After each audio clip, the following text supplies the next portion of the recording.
بسم اللہ الرحمن الرحیم۔ زاد الطالبین کا دوسرا باب ہے جملہ اسمیہ، سبق نمبر 21 ہے کہ قرآن مجید گواہی دے گا۔ حدیث مبارک دیکھ لیتے ہیں۔ آپ صلی اللہ علیہ وسلم نے ارشاد فرمایا، القرآن حجت لک او علیک۔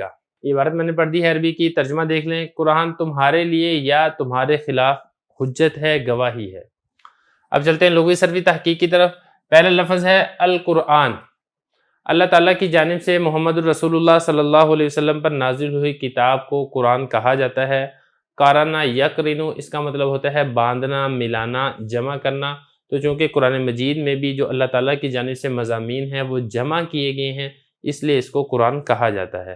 اور یہ لفظ قرآن مجید میں بھی آتا ہے، الرحمن علم القرآن۔ اگلا لفظ ہے حجت۔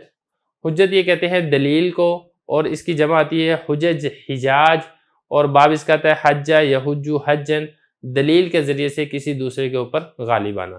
یہ تو ہوگی اس کی لغوی صرفی تحقیق۔ اچھا، اس میں ایک چیز اور دیکھ لیں، یہ جو لام ہے یہ لام فائدے کے لیے استعمال ہوتا ہے حرف جر، اور علا ہے اس کا ایک معنی ہوتا ہے ضرر، ضرر اور نقصان۔ یہاں پر یہ اسی معنی میں ہے کہ قرآن مجید تمہارے متعلق گواہی تو دے گا۔ اب یہ جو گواہی دے گا یا تو تمہارے حق میں ہوگی، لکا یعنی تمہارے فائدے کے لیے گواہی ہوگی، او علیکا یا تمہارے خلاف گواہی ہوگی، تمہیں اس گواہی کی وجہ سے نقصان پہنچے گا۔ مطلب اس حدیث کا کیا ہے؟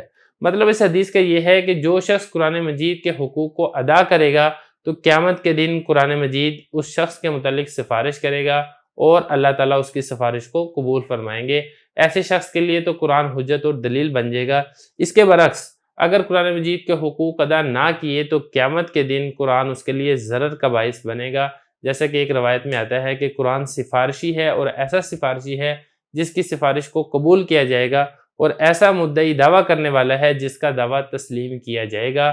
جس نے اس کو اپنے آگے رکھا اس کو جنت میں داخل کرے گا، اور جس نے اس کو پسے پشت ڈال دیا تو وہ اس کو جہنم میں گرا دے گا۔ ایک اور روایت کے اندر بھی ہے کہ قرآن مجید کے متعلق آتا ہے، یحاج العباد، کہ قرآن بندوں سے جھگڑا کرے گا اپنے حقوق کے بارے میں، جس طرح انسان آپس میں ایک دوسرے سے جھگڑا کرتے ہیں۔ تو مطلب یہ ہے کہ قرآن مجید کے کچھ حقوق ہیں۔ قرآن مجید کا سب سے بڑا حق یہ ہے کہ اس کی تلاوت کی جائے، اس کو دیکھ کر پڑھا جائے۔ آپ دیکھ کر پڑھ سکتے ہیں، آپ اس کو دیکھ کر پڑھیں۔ اگر آپ حافظ ہیں تو آپ اس کو زبانی پڑھیں۔ اور اس کے حقوق میں سے ایک حق یہ بھی ہے کہ صبح و شام کے اوقات میں اس کو نمازوں کے اندر پڑھا جائے، اور پھر اسی طرح اس کے مضامین کے اوپر بھی غور و فکر کیا جائے، اس کا ترجمہ سیکھا جائے، اس کی تشریح سیکھی جائے، اس کی تفسیر سیکھی جائے، پھر اس کے مطابق اپنی زندگی کے اندر عمل بھی کیا جائے، عمل کو بھی اپنی زندگی کے اندر لایا جائے۔ اگر آپ یہ والے کام کریں گے تو قرآن آپ کے حق کے اندر گواہی دے گا۔